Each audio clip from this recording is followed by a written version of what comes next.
I got there on my bike. My record is 25 minutes. Yeah, it's fucked. And so I used to be able to go surf everywhere. There was no one the waves, all us crew. It brought the community together, which was cool.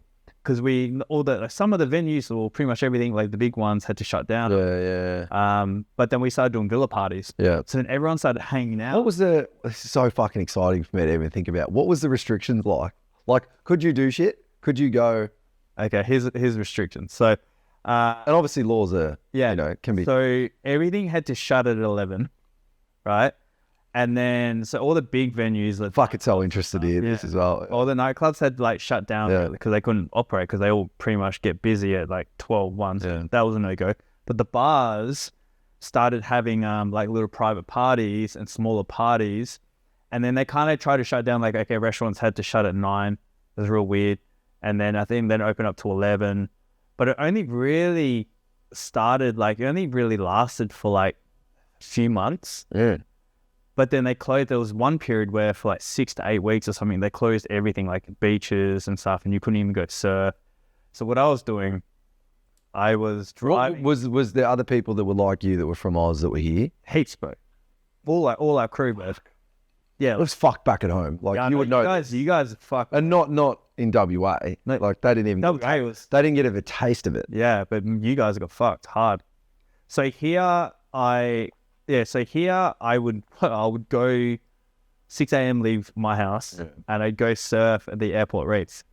And so for everyone again watching, there's a wicked few waves out of the airport, like right in the sea of Bali.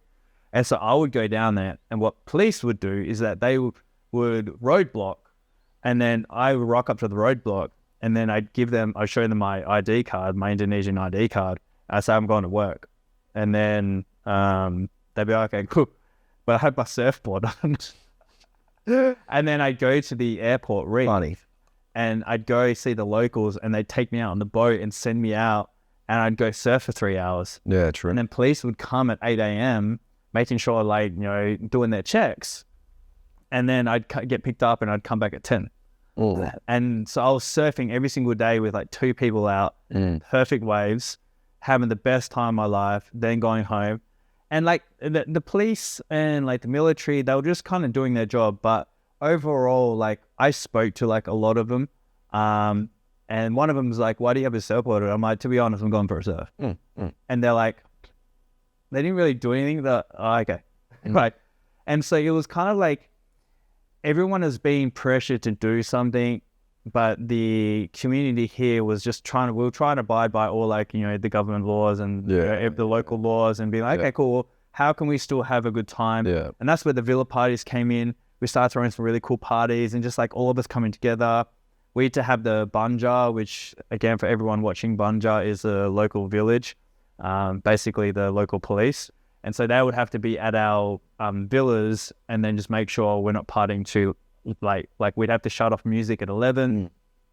There was one villa that was having a good time where we ended up getting a bunch of silent disco headphones, so we had to shut the music off at 11. Smart. But then we put all these on. There was still like 50 to 60 of us, like friends, and we're like having this sick sound like silent disco party, so we still got to have a good fun. And then overall, but I had come back from I was in Thailand with an ex, and this was like in 2019, just before. That was when it hit? Just before it hit. Before, And we were getting like, she was getting messages from my mom saying like, there's like people eating bats and shit. Like your mom's crazy. And then we get to the airport and there's guys in hazmat suits. And what the fuck is going on? And so when I got back to Bali, she left, and then I was going to go see family for 4 weeks, and then I had to be back because I had to sign new papers for our real estate development company.